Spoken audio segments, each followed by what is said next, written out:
आज भी हमेशा की तरह मैं आपके लिए ऐसे टिप एंड ट्रिक्स लेकर आई हूँ जिससे आपकी टाइम की बचत होगी, मनी सेविंग होगी, बहुत से काम आपको करने में आसानी होगी। वीडियो की तमाम टिप्स बहुत ही इंटरेस्टिंग और यूज़फुल हैं। वीडियो को फुल वॉच कीजिएगा और आपको बहुत कुछ सीखने को मिलेगा।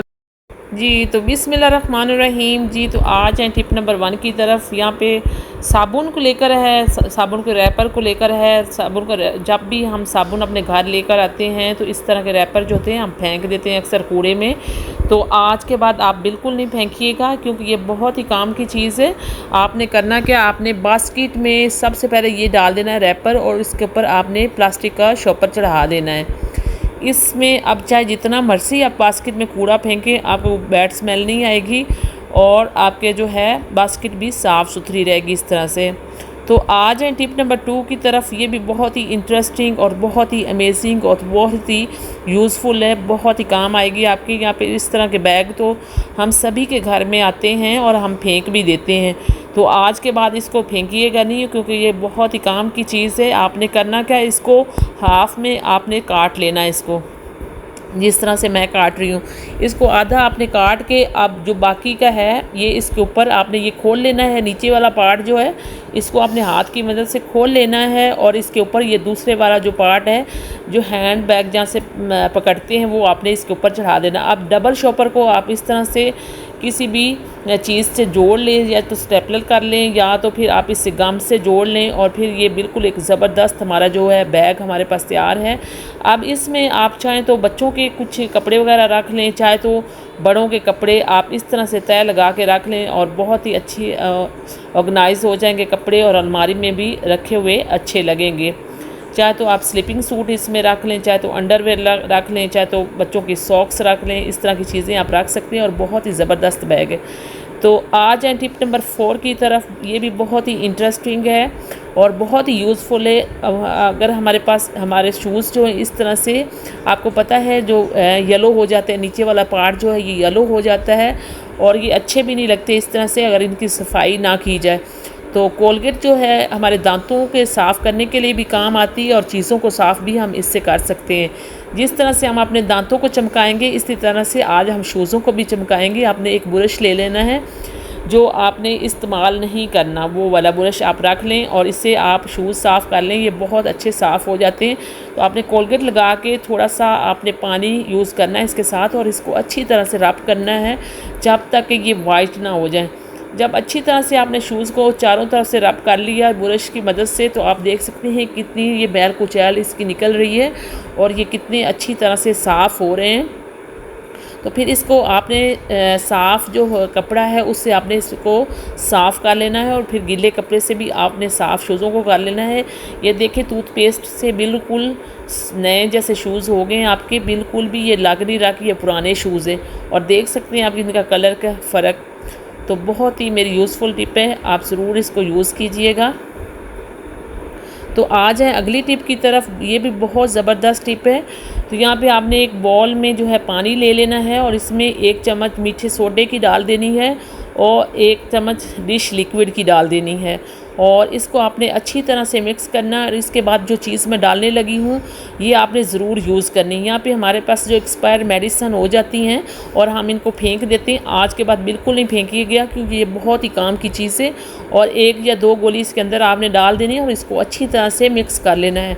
मिक्स करने के बाद एक ज़बरदस्त क्लीनर, पावरफुल क्लीनर हमारे पास आ गया है। जो बर्तन हमारे मैले होते हैं जिनमें चमक ख़त्म हो चुकी है, चाहे तो शीशे के हों और चाहे स्टील के हों और चाहे पुराने चम्मच हों, चाहे हमारे ग्लास हों, ये सारी चीज़ें जो हैं ये इनकी चमक जैसे ख़त्म हो गई, जैसे पुराने हो गए।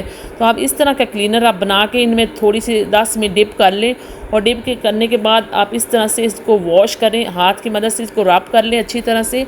और इसके बाद जब आप वॉश करेंगी ना तो आप हैरान रह जाएंगे कि इतने ज़बरदस्त हमारे बर्तन जो हैं ये साफ़ हो जाते हैं और इनके दाग धब्बे और जो पिलाहट होती है वाइट बर्तनों में भी, शीशे के बर्तनों में भी, वो सारी आपके सामने अब ख़त्म हो जाएगी और ये बर्तन इस तरह लगेंगे आपको जिस तरह आप न्यू लेकर आएँ।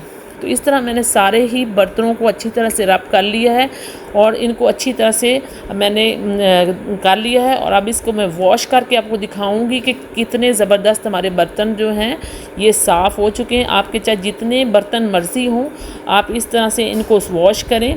तो हफ्ते में एक बार ज़रूर इस तरह से क्लीन करें। हमारे जितने भी चम्मच हैं, जितने भी हमारे ग्लास हैं जिनकी चमक ख़त्म हो चुकी है, उनको वॉश करके आप रखें। ऐसे लगेंगे जैसे आप आज ही न्यू लेकर आएँ। इतने ज़बरदस्त आपके बर्तन जो हैं इस क्लीनर से साफ़ हो जाएंगे। तो ज़्यादा मेहनत भी करने की ज़रूरत नहीं पड़ी मुझे और बहुत जल्दी से मैंने सारे बर्तन वॉश कर लिए हैं। तो बहुत ज़बरदस्त टिप है। अगर आपको ये मेरी टिप्स पसंद आती है तो मेरे चैनल को प्लीज़ लाइक करें, सब्सक्राइब करें और बेल आइकन को भी क्लिक करें ताकि मेरी हर आने वाली नई वीडियो आपको सबसे पहले मिल सके।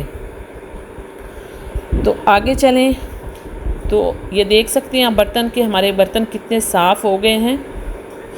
तो आ जाएँ टिप नंबर 6 की तरफ। तो यहाँ पे मेरी जो है टिप ये भी बहुत ही इंटरेस्टिंग भी है और यूज़फुल भी है। यहाँ पे हमारे पास टीवी पे रिमोट जो होते हैं, ये अक्सर हम इसको सभी पकड़ते हैं हाथों में, जो ये गंदे हो जाते हैं, इनके ऊपर दाग धब्बे और कभी सालन के निशान और कभी ऑयल के निशान इस तरह से पड़े होते हैं। तो इसको पहले तो आपने नेल पॉलिश रिमूवर से आपने इसको थोड़ी सी कॉटन लेके इसको साफ़ करना है और इसके बाद आपने इसको रैप कर देना है। इस तरह का जो रैपर होते हैं हमारे घर तो हम इस्तेमाल करते हैं फ्रिज के लिए, तो आप आज इसके लिए यूज़ करें। रिमोट के लिए इसके ऊपर अच्छी तरह से आपने रैप कर देना है और फिर इसके बाद ये ना तो ये गंदा होगा और ना इसके जो सेल हैं नीचे गिरे तो बाहर निकल के घूमेंगे। और आप इस तरह से जब इस्तेमाल करेंगे तो बहुत ही अच्छा आपको लगेगा और रिमोट जो है हमारा जल्दी ख़राब भी नहीं होगा और सेल भी हमारे ख़राब नहीं होंगे। तो आ जाएँ नेक्स्ट टिप की तरफ। ये भी बहुत ही इंटरेस्टिंग है। ग्लासेस तो हम सभी लगाते हैं लेकिन कुछ दिनों बाद इसमें स्क्रैचेस पड़ जाते हैं और इस्तेमाल करने के काबिल नहीं रहती। तो आपने करना क्या है, नेल रिमूवर लेना है, थोड़ा सा रुई के ऊपर टिप करके आपने इसको पहले तो अच्छी तरह से रब करना है। जब आप इसको रब कर लेंगे अच्छी तरह से तो फिर आपने क्या करना है, दोनों साइडों से इसको अच्छी तरह से कॉटन की मदद से रब करना है और नेल रिमूवर से। और इसके बाद आपने साफ़ कपड़ा लेके इसके बाद फिर आपने इसको अच्छी तरह से साफ़ करना है। जब इस तरह से आप ग्लासेस साफ़ करेंगे ना तो आपके जो ग्लासेस हैं बिल्कुल न्यू जैसे हो जाएंगे जी। तो आ जाएं इस नेक्स्ट टिप की तरफ। तो यहाँ पे ये टिप जो है बहुत ही ज़बरदस्त है और बहुत ही इंटरेस्टिंग है। तो यहाँ पे बकरा ईद भी आने वाली है और हमें सबसे बड़ा मसला, जो मेन मसला है ना घर का, हम औरतों को ये लहसुन और प्याज का आता है। एक तो हमारा टाइम बहुत वेस्ट होता है इसको काटने पे और दूसरा लहसुन और प्याज भी लहसुन भी काट के हमें रखना, बना के रखना, वो भी बहुत बड़ा मसला है। तो यहाँ पे प्याज़ों को छीलने के लिए आज मैं सबसे तेज़ तरीन तरीका लेकर आई हूँ जिससे आप बहुत जल्दी प्याज काट सकेंगे।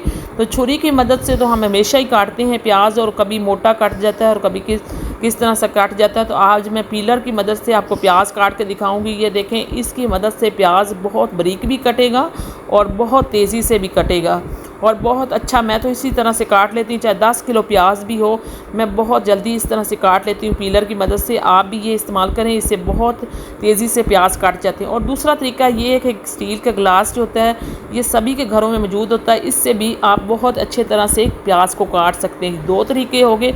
अब इससे चॉप भी आप काट सकते हैं। और अगला तरीका आ जाए, तीसरा तरीका जो है ये है कैंची की मदद से भी आप प्याज काट सकते हैं और ये भी बहुत ही आसान तरीका है। इससे इस तरह भी प्याज हम इस्तेमाल कर सकते हैं काट। और ये भी तरीका आपको मैं एक दिखा देती हूँ। ये इस तरह का जो पीलर है ये भी हमारे घर है, इस तरह से भी हम बहुत ही तेज़ी से प्याज काट सकते हैं।